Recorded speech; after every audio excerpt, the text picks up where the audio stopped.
শ্ৰীযুতা দীপ্তি বৰা বাইদেউ আৰু শ্ৰীযুতা জুলি হাজৰিকা। আমি প্ৰথমেই এই ৰঙালী বতৰত দুয়োকে একোখনিকৈ বিহুৱানেৰে সম্বৰ্ধনা জ্ঞাপন কৰিবলৈ বিচাৰিছোঁ। শ্ৰীযুতা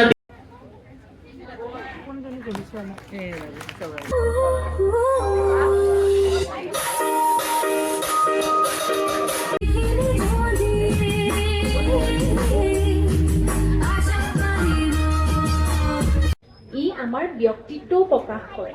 যেতিয়া আমি অসমীয়া সাজপাৰ পিন্ধি এটা ফেশ্বন শ্ব'ত আমি যাম, তাৰ দ্বাৰা আমি অসমীয়া সাজৰ আমাৰ অসমীয়া যি সংস্কৃতি ঐতিহ্য আমি সেই ফেশ্বন শ্ব'ৰ জৰিয়তে সমাজলৈ দিব পাৰোঁ। গতিকে ফেশ্বন শ্ব' আৰু অসমীয়া সাজপাৰৰ মাজত আমাৰ এটা সুন্দৰ সংগতি আছে।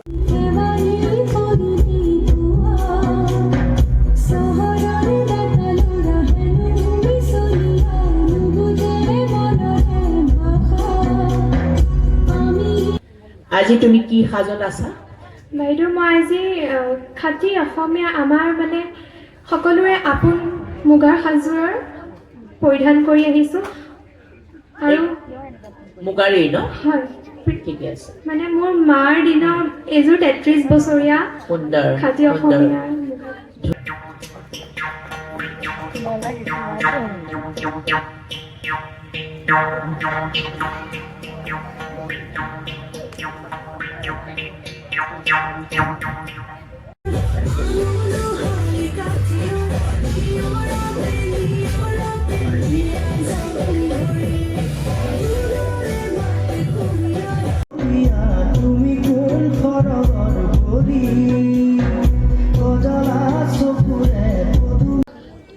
আজি এনেকৈ বিচাৰক হিচাপে নিমন্ত্ৰণ দিয়াৰ কাৰণে খুবেই কৃতজ্ঞ। কাৰণ মই এটাই ক'ব বিচাৰিছোঁ, বাইদেউ ইতিমধ্যে মোতকৈ বহুত বিজ্ঞ হয়, তেওঁ ইতিমধ্যে সুন্দৰকৈ কৈছে।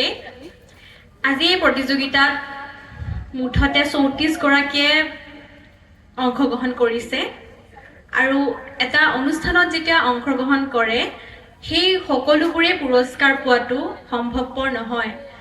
গতিকে সেই 34গৰাকীৰ ভিতৰত যি 3গৰাকী আমি বাছনি কৰি উলিয়াইছোঁ, আমি ভাবিছোঁ আমাৰ ফালৰ পৰা যি সীমিত জ্ঞান আছে তাৰ ওপৰতে ভিত্তি কৰি বিচাৰ কৰি উলিয়াইছোঁ। গতিকে কিবা ভুল ভ্ৰান্তি নুলিয়াব, কাৰণ 3গৰাকী বাছি উলিওৱাটো আমাৰ কাৰণে অলপ কঠিন হৈ পৰে। গতিকে বাকীখিনিও মন বেয়া নকৰিব। এনেকৈ অংশগ্ৰহণ কৰাটোৱেই বহুত ডাঙৰ কথা আৰু তেওঁলোকক সকলোৰে ভৱিষ্যত উজ্জ্বল কামনা কৰি মোৰ চমু বক্তব্য সামৰণি মাৰিছোঁ। আজি